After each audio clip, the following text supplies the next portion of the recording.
በእግር ኳስ ሜዳ ውስጥ ያልተጠበቀ ያልተገመተው ክንዋኔዎች ሲከናወኑ እንመለከታለን። ይህንን አስገራሚ አጋጣሚ እስኪ እንመልከትና ተመልሰን እንገናኝ።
ተመልሰን ተገናኘን። በኮፓ አርጀንቲና የውድድር ዘርፍ ላይ ነው በመለያ ምት ሁለት ክለቦች ሲለያዩ የተፈጠረ አጋጣሚ ነበር። ታዲያ ዳኛው ምን መወሰን ነበረበት? እንዲሁም ደግሞ የግብ ጠባቂውስ ተግባር ተገቢ ነው ወይ? በዳኝነት ህግስ ምን አይነት ውሳኔ ይሰጣበታል የሚለውን ለመወያየት ነው የተገኘነው። ከኢንስትራክተር ጋር እንገናኛለን።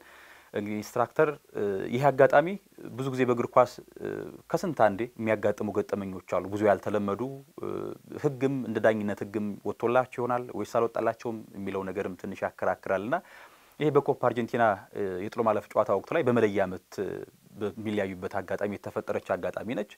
እንግዲህ መለያ ምቱ ሲጀመር ተጫዋቹ ኳሱን አስቀምጦ ለመምታት ይዘጋጃል። ኳሷን በሚመታበት አጋጣሚ ከኳሷ ጋር አብሮ መሬቱንም እንዲሁ ያበላሸዋልና ልክ ያጋጣሚ ሲፈጠር ዳኛው ምንድነው የወሰነው?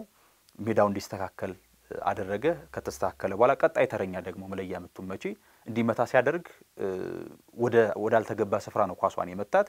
ያም ደግሞ ከሜዳው ምቹ አለመሆን ጋር በተገናኘ ጥያቄ ተነሳ። በመቀጠል ሜዳው ምቹ አይደለምና ወደ ሌላኛው የግብ ክልል እንቀይርና መለያ ምቱ መመታት አለበት የሚሉ ውሳኔ ያስተላለፉት። ይህ ውሳኔ ሲተላለፍ ግብ ጠባቂው ጓደኛው መለያ ምቱን የሳተበት ግብ ጠባቂ ማለት ነው እኛ ባልተስተካከለ ሜዳ ስተናል፣ ስለዚህ ለተቃራኒ ቡድን አድቫንቴጅ ነው የሚቆጠረውና አልቀይርም ያንን ቦታ። ከዚያም ባለፈ ደግሞ መጀመሪያ ላይ ጣስ ይወጣም ይሄንን የግብ ክልል ነው የመረጥነው የሚል ጥያቄ ያነሳልና ከዳኝነት ህጉ ጋር በተገናኘ ህግስ ተቀምጧል ወይ? ከዚያም ባለፈ ደግሞ ዳኞች ሜዳ ላይ እንደዚህ አይነት ያልተጠበቁ ወይም ደግሞ ብዙ ጊዜ የማይገጥሙ ገጠመኞች ሲደርሱባቸው ምን አይነት ውሳኔ ማሳለፍ አለባቸው የሚለውን እንመልከት። አዎ እንግዲህ የመለያ ምቶችን ወይም አሁን በተሻሻለው ህግ መሰረት ፔናልቲ ኪክስ ምንላቸው ማለት ነው። እነዚህ ሲጠናቀቁ በማንኛውም ጊዜ ህግ አንድ ላይ ያሉት ህግ አንድ ማለት የጨዋታ ሜዳ ነውና በጨዋታ ሜዳ ላይ ጨዋታ ሜዳ አሰራሩ እንዴት መሆን አለበት? ጥንቃቄ ተጠብቆ ራሱ ዳይሜንሽን አለው። ዳይሜንሽኑ ተወስዶ ጥንቃቄ ተደርጎ ይሰመራል፣ ይዘጋጃል ሜዳ። ከዛ በኋላ ነው እንግዲህ የሜዳ ዝግጅትን በተመለከተ የሚነሱ ጭቅጭቆች ቢኖሩ ኳስ ጨዋታው ከመጀመሩ በፊት የሚነሳ ጥያቄ ነው። ሜዳው አልተስተካከለም፣ በዚህ ሜዳ ልጫወት አልችልም ብሎ ማለት ይችላል። ቲም ክለቦች ይችላሉ። ግን ይሄን የሚሉት መቼ ነው? ጨዋታው ከመጀመሩ በፊት ነው። ጨዋታው ከተጀመረ በኋላ እንዲህ ያሉ ጥያቄዎች አይሰሩም። ጨዋታው ከተጀመረ በኋላ የሚነሱ ጥያቄዎች የቴክኒክ ጥያቄዎች ሊኖሩ ይችላሉ እዛው ሜዳ ውስጥ። እነሱን ደግሞ በቆይታ ተደርጎ በራሱ ህግ አለው ያንን መስፈርት ተከትሎ የሚፈጸም ነው። እንግዲህ አሁን ቁጥር 1 ይሄንን ያልኩበት ምክንያት የሜዳ ጉዳይ ነው አሁን የተነሳው፣ የሌላ ጉዳይ አይደለም። ሜዳው ተስተካክሎ ብቃት ነበረው ወይ ለጨዋታው ተብሎ ታምኖበታል ወይ? አዎ ነው መልሱ መጀመሪያ። በዛ ረገድ ዳኛው ስራውን ሰርቷል ወይ ነው? አዎ ነው። አሁንም ከዛስ ተራ በተራ ነው የሚመታው ኳሱ። ቀጥሎ ያለው መቼ ሲመታ ግን ስተት ተፈጠረ። ስተት ከተፈጠረ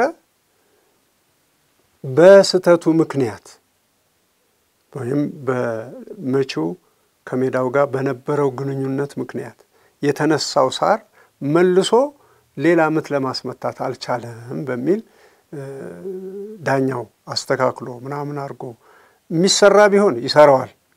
የማይሰራ ከሆነ ግን ጨዋታውን በእንዲህ በተበላሸ መንገድ ወይም ደግሞ ባልተስተካከለ ሜዳ ጨዋታውን ማከናወን አይችልም ዳኛ። የሜዳ ተገቢነት ክስ ይመጣበታል። ከዛ ለመዳን እሱ ይሄን መምቻ ቦታ በዚህኛው በኩል አረጋለሁ ማለቱ ጥፋት የለውም።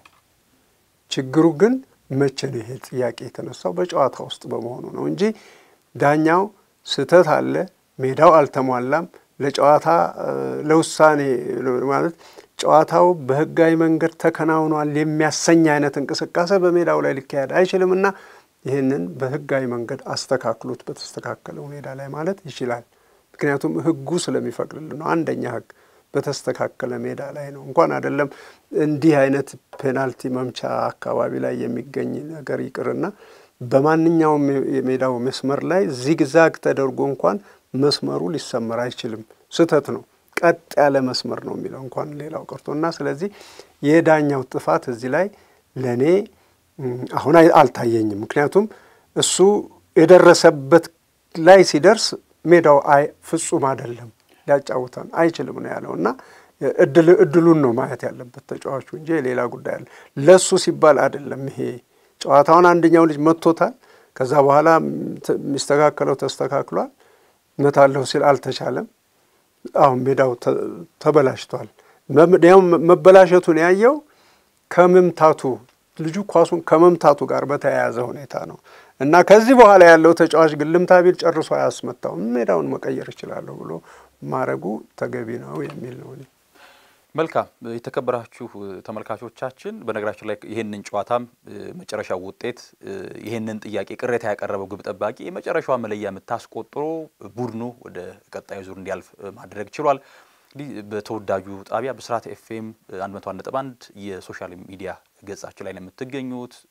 ላይክ ያደርጋችሁ ሼር ያደርጋችሁ ቤተሰብ እንድትሆኑ ጋብዛችኋለን። ስለነበረን ቆይታ ከልብ እናመሰግናለን።